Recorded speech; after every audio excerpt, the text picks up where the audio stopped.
Bonjour. Bon, c'est un privilège d'être ici parmi vous, de venir des États-Unis pour prêcher. En fait, bon, j'habite en France depuis plus de 8 ans maintenant. Je travaille avec Agape France. Et bon, je suis marié. Ma femme est là, Paola, et on a 3 enfants, John, Peter et Paul. Et j'aime bien Noël, qu'on en a mentionné. Je viens de Colorado. Et comme vous allez voir, il neige à Colorado. Voilà, des problèmes techniques. Voilà, j'aime bien la neige. Alors, quand je pense à Noël, je rêve toujours à mon enfance, avec de la neige dehors, avec de la musique de Noël dedans, l'odeur de cookies de Noël récemment sortis du four, une belle tasse de chocolat chaud dans la main, en train de jouer des jeux de société avec ma famille. Alors, vous pouvez peut-être penser à d'autres choses. J'ai demandé auprès des amis qu'est-ce qu'ils aiment le plus de Noël. Et parmi ces choses, ils ont mentionné le temps avec des amis, avec de la famille, les lumières, les décorations, la nourriture, aussi les cadeaux. Je pense que pour les enfants, recevoir les cadeaux, c'est le meilleur des fêtes. Mais pour les adultes, souvent, c'est donner les cadeaux. Ils aiment bien cela. Et bon, les vacances de Noël, j'aime bien aussi. Même en tant qu'adulte, j'aime bien. Mais vous pouvez continuer avec le suivant. Est-ce que vous avez pensé que serait le monde sans Noël? Sans les lumières et décorations, sans la musique dans les magasins, sans la radio, sans la nourriture, les cookies de Noël, sans les cadeaux, sans les vacances.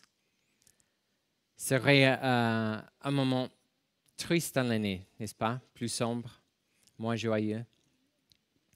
Bon, si on remonte 2030 ans, on arrive à une époque avant que Noël n'existe. Et dans le territoire d'Israël, c'était effectivement un temps plus sombre, plus triste. Certes, il fêtait Hanouka, mais le miracle de Hanouka s'était passé et les temps avaient changé. Et il demandait, où est le roi? Où est le roi que Dieu a promis? Où est le Messie qui nous pourra délivrer de nos ennemis? Je m'explique.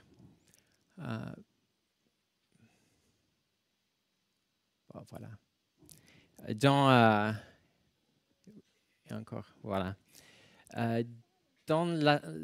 les Écritures hébreues, le dernier livre, c'est Chronique. Et ce livre parle de toute l'histoire d'Adam et Ève jusqu'au retour de la captivité en Babylone. Mais au milieu, l'objectif central, c'est l'alliance entre Dieu et le roi David. David voulait faire une maison pour Dieu, c'est-à-dire un temple. Mais Dieu a dit non, ce n'est pas toi qui me feras une maison, c'est ton fils. Par contre, je vais te faire pour toi une maison, c'est-à-dire une dynastie. Et on peut le lire en 1 Chronique 17, versets 10 à 14. Voilà. De plus, je t'annonce que l'Éternel va te construire lui-même une maison. Quand ta vie prendra fin et que tu iras rejoindre tes ancêtres, je ferai surgir après toi ton descendant, issu de tes fils, et j'affirmerai son règne. Ce sera lui qui me construira une maison, et j'affirmerai pour toujours son trône. Je serai pour lui un père, et il sera pour moi un fils. Je ne lui retirerai pas ma grâce comme je l'ai fait avec ton prédécesseur. Je l'établirai pour toujours dans ma maison et dans mon royaume, et son trône sera affermi pour toujours. Et Dieu a accompli ce qu'il a dit. Salomon, le fils de David, a construit un temple magnifique pour Dieu, et Dieu l'a béni. Et c'était un âge d'or, au sens propre. Il y avait beaucoup d'or et autant d'argent que l'argent ne valait plus rien. Tout le monde avait de quoi se nourrir, de quoi s'habiller. Tout le monde était joyeux et heureux. Mais inévitablement, bon, les gens n'ont pas toujours suivi les chemins de Dieu. Les rois ont désobéi Dieu, même Salomon. Et après, le peuple aussi ont abandonné Dieu. Et tout ça a fini avec la destruction du temple. La maison a été détruite. Les gens sont allés en captivité et le roi a perdu le royaume. Mais Chronique finit quand même avec un point d'espoir. Les derniers versets disent, fais encore une, voilà. Voici ce que dit Cyrus, roi de Perse. L'Éternel, Dieu du ciel, m'a donné tous les royaumes de la terre, désignés pour lui construire un temple à Jérusalem, en Juda. Qui parmi vous fait partie de son peuple? Que l'Éternel, son Dieu, soit avec lui et qu'il y monte. Alors, l'espoir renaît, n'est-ce pas? Ils peuvent retourner. Et Zérobabel, qui est héritier du trône, il est retourné en Israël. Pas avec tous les Juifs, mais avec beaucoup quand même. Ils ont reconstruit le temple. Mais Zérobabel n'était qu'un gouverneur. Et il n'y aura pas de roi assis sur le trône après la captivité. Les temps sont changés. Après, les Grecs se sont emparés d'Israël. Les Maccabées, les Juifs, l'ont battu, d'où le fait de Hanouka. Mais après, les prêtres qui dirigeaient le pays, ils se sont corrompus. Et les Romains sont venus. Et du coup, ils ont mis sur le trône Hérode, qui n'était même pas juif. Et il était horrible. Il tuait même ses femmes et ses fils et beaucoup de gens innocents. Il venait des Édomites qui étaient un peuple ennemi d'Israël. Alors les Juifs se demandaient où est le roi? Où est le roi que Dieu avait promis? Voici, le temple est reconstruit. Mais où est le roi que Dieu avait promis? Ils attendaient le Messie. Et c'est dans ce contexte que Matthieu écrit son récit. Il dit, voici la généalogie de Jésus-Christ, fils de David, fils d'Abraham. Et ça semble vraiment simple, mais il y a beaucoup ici. D'abord, le mot généalogie, dans le grec, ça serait plutôt, voici le livre de Genèse de Jésus. Alors, ça évoque le livre de Genèse, un nouveau départ, nouveau commencement. Ensuite, Christ, ça veut dire Messie ou roi. C'est lui qui est choisi pour être roi. Il est fils de David, il est héritier du trône d'Israël. Et encore plus, il est fils d'Abraham. Et Dieu avait fait avec Abraham une promesse spéciale. Il a promis qu'il allait lui faire une bénédiction pour toutes les familles de la terre. Alors, Matthieu, il continue dans cet esprit. Il va nous donner pas tous les noms, mais beaucoup de noms entre Abraham et Jésus. Et il fait deux choses ici qui est intéressant. D'abord, il organise dans 3 parties, d'Abraham à David, de David à Babylone, de Babylone à Jésus. Ce sont les noms orange. Après, il parle des noms en jaune. Et ce sont des noms des femmes. Alors, dans cette époque, on ne mentionnait pas les femmes dans les généalogies. Et en plus, ce ne sont pas les femmes les plus habituelles. Sarah, l'épouse d'Abraham, n'est pas là, Rebecca non plus. Il a mentionné des femmes étrangères qui venaient des peuples avec de mauvaises réputations. Tamar, par exemple, elle était canaanite. Rahab aussi. Ruth, moabite. Et après, la femme d'Uri qui était hittite. Et ici, Matthieu nous dit, le Messie ne sera pas un Messie seulement pour les Juifs, mais pour les non-Juifs aussi. Il vient des hommes juifs, c'est sûr, mais il vient aussi des femmes de la foi. Chaque nom est associé avec une personne de la foi et avec des gens étrangers. Et ensuite, il explique pourquoi il organise de cette façon les généalogies. Il dit, il y a donc en tout 14 générations depuis Abraham jusqu'à David, 14 générations depuis David jusqu'à la déportation à Babylone, et 14 générations depuis la déportation à Babylone jusqu'au Christ. On dirait que le numéro favori de Matthieu est 14, n'est-ce pas? Mais pourquoi? Bon, si tu connais un peu l'hébreu, tu sais que chaque lettre correspond à un valeur. Alors, Aleph vaut 1, Bet vaut 2, Gimel vaut 3, Dalet 4, He 5 et Vav 6. Alors, David s'écrit Dalet, Vav, Dalet. 4 plus 6 plus 4, ça vaut 14. Alors, Matthieu veut nous dire, c'est David, 3 fois. David, David, David. Mais bon, on comprend qu'il est héritier du trône, mais quoi de plus? Bon, si on regarde un peu la vie de David, peut-être vous vous souvenez que David a battu un géant. Vous vous souvenez du nom du géant? Goliath. Et il a délivré Israël des Philistins et de tous leurs ennemis. Il était un héros, un guerrier. Ensuite, il avait un cœur selon Dieu. Il jouait de la harpe, il a écrit plusieurs psaumes. Il était un rockstar guerrier. Il était le leader idéal. Mais devant Dieu, devant le peuple, c'était vraiment idéal. Et c'est pour ça qu'il est devenu le standard par qui Dieu mesurerait tous les rois qui viendraient. Chaque fois, tu lis, bon, il était comme son père David, ou presque, ou il n'était pas du tout comme son père David. Chaque fois, il y a la comparaison avec les rois qui suivent. Vous pouvez continuer. Voilà, de plus. Alors, Matthieu veut dire que Jésus, le Messie, il est le fils de David par excellence. Il serait un héros, un roi avec un cœur selon Dieu. En plus, Jésus-Christ, il est le fils d'Abraham. Il apportera une bénédiction pour tout le monde, pas seulement pour les Juifs, mais aussi pour les non-Juifs. Pas seulement pour les hommes, mais aussi pour les femmes. Et encore plus, Jésus-Christ est fils de Dieu. Et on voit cela dans la dernière partie de la généalogie.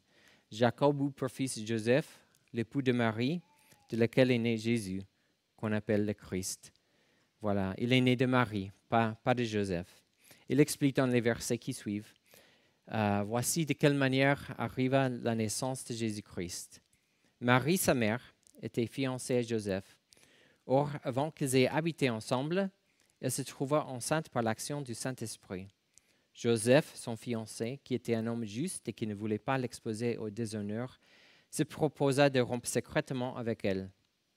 Comme il y pensait, un ange du Seigneur lui apparut dans un rêve et dit, « Joseph, descendant de David, n'aie pas peur de prendre Marie pour femme, car l'enfant qu'elle porte vient du Saint-Esprit. Elle mettra au monde un fils et tu lui donneras le nom de Jésus, car c'est lui qui sauvera son peuple de ses péchés. » Voici, tout cela arriva afin que s'accomplisse ce que le Seigneur avait annoncé par le prophète. La Vierge sera enceinte. Elle mettra au monde un fils et on l'appellera Emmanuel, ce qui signifie Dieu avec nous. À son réveil, Joseph fit ce que l'ange du Seigneur lui avait ordonné et prit sa femme chez lui, mais il n'eut pas de relation conjugale avec elle jusqu'à ce qu'elle ait mis au monde un fils premier-né auquel il donna le nom de Jésus.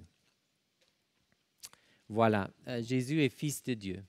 Et on peut voir, il n'est pas physique de Joseph, mais il a été adopté par Joseph, alors il est héritier du trône. Ensuite, il est fils d'une vierge de Marie, alors il est 100% Dieu, 100% homme, pardon. Ensuite, il est ensemble par l'action du Saint-Esprit, alors il est 100% Dieu. Et pour cela, il s'appelle Emmanuel, Dieu avec nous. Dieu, la deuxième personne de Trinité, il est venu sur terre, il est devenu humain. Et c'est très important de comprendre ça. C'est Noël, c'est le message de Noël. Dieu s'est fait homme. Et c'est important parce que seulement de cette façon, le Messie, le fils de David et d'Abraham pourrait nous sauver de notre pire ennemi. Et voilà, encore. Notre ennemi, alors. On voit que le texte dit, c'est lui qui sauvera son peuple. On a le besoin d'être secouru. Il y a un ennemi. Ensuite, on apprend que Jésus, tu as déjà pensé, pourquoi tu le nommeras Jésus, car il sauvera son peuple de ses péchés. Bon, Jésus, dans l'hébreu, Yeshua, ça signifie salut. Pas salut comme bonjour, mais salut comme délivrance, secours. Alors, il est venu de nous sauver de notre pire ennemi. Pas les Romains à l'époque, pas Hérode, pas les leaders dans le monde actuel. Parfois, il y a de mauvais leaders, n'est-ce pas? Mais il est venu pour nous sauver de nos propres péchés. Alors, peut-être tu penses, je ne suis pas pécheur, j'ai tué personne. Mais dans la Bible, la définition de péché est un peu plus large que cela. Péché signifie manquer aux cibles, rater, échouer, ne pas réussir. Et alors, tu peux demander, quelle est la cible? Il y a beaucoup de choses dans la Bible, mais si on regarde les 10 commandements, on a une idée. D'abord, on peut continuer. Ne pas avoir d'autres dieux, ne pas faire des idoles, ne pas utiliser le nom de Dieu à la légère, garder le sabbat. Ça devient de plus en plus difficile. Par exemple, finalement, obéir tes parents, le 5e. Je me rappelle quand j'étais enfant, ma maman m'a pris à côté et elle m'a expliqué, chaque fois que tu désobéis tes parents, tu désobéis Dieu. Wow! C'est fort, mais c'est vrai. C'est ce que la Bible dit ici. On peut continuer avec les autres, ne pas assassiner, ne pas commettre d'adultère, ne pas commettre de vol. Tu sais qu'on pense, je n'ai pas fait ça. Mais Jésus dit, si tu l'as fait dans le cœur, c'est le même. Si tu hais ton frère, tu l'as tué dans le cœur. Si tu convoites ce que ton frère a, ton prochain, la femme, la voiture, la maison, c'est comme voler, c'est comme commettre d'adultère. Après, ne pas porter de faux témoignages et explicitement dans les 10 commandements, de ne pas convoiter. Alors, la Bible nous dit que tous sont ratés, tous sont péchés. Personne a accompli parfaitement la loi de Dieu. Tu dis, j'ai désobéi mes parents, c'est pas si grave que ça. Il y a des conséquences pour le péché. Il faut comprendre, il y a 2 critères pour mesurer le poids du péché. D'abord, on a la faute commise. Plus grave la faute, plus grave la conséquence, n'est-ce pas?